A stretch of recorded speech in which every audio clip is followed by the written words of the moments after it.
So guys, good morning. So ito nga pala yung routine ko tuwing umaga. Magpipipil ako ng pagkain ng aking mga halimaw.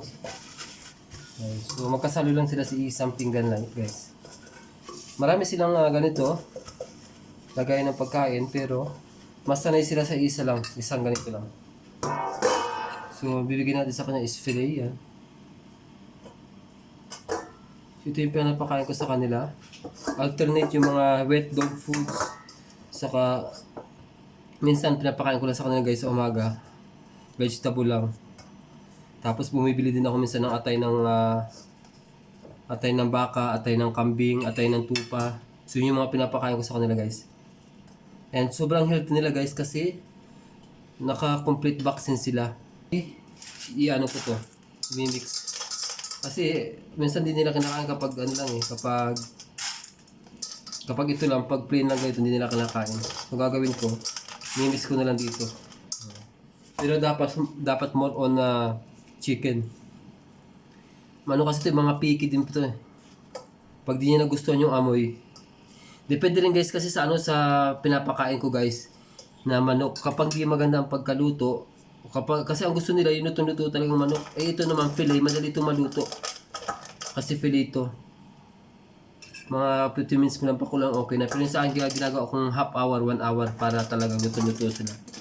Kasi ibang-iba talaga yung lutong-luto naman kaysa sa mga pinakuluan lang. Ito talaga lutong-luto guys. Yan, mix natin guys. Mas masarap sana kung may atay siya.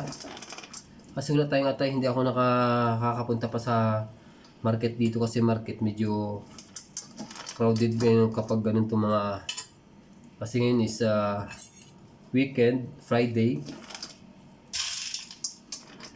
Yan.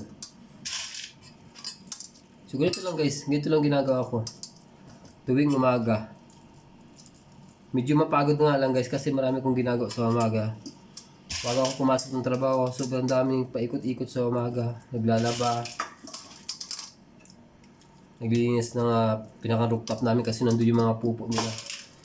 Chik, hadi, chubuk.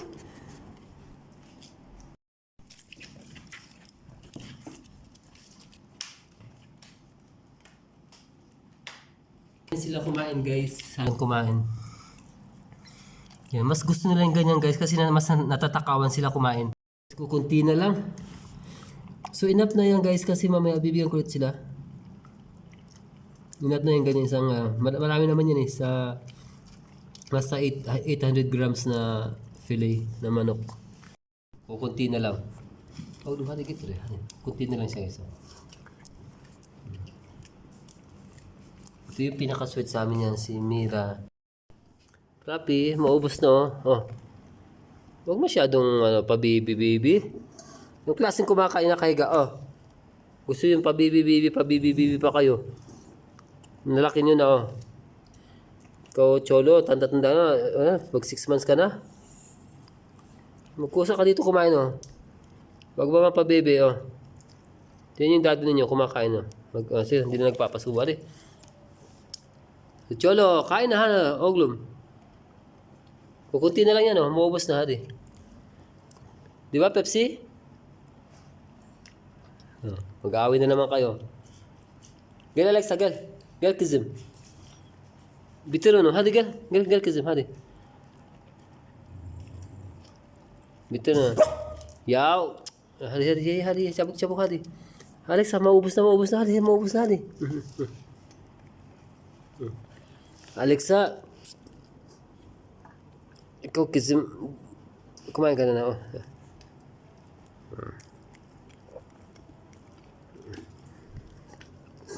Ang dami pa dito Yan. Kaya na magkusa na lang kayo kumain. Para yung pang gagawin si daddy Sige na. Sige na guys. Maubos na yung kanilang pagkain. Marami pa akong gagawin. Kita-kits na lang guys. God bless sa lahat.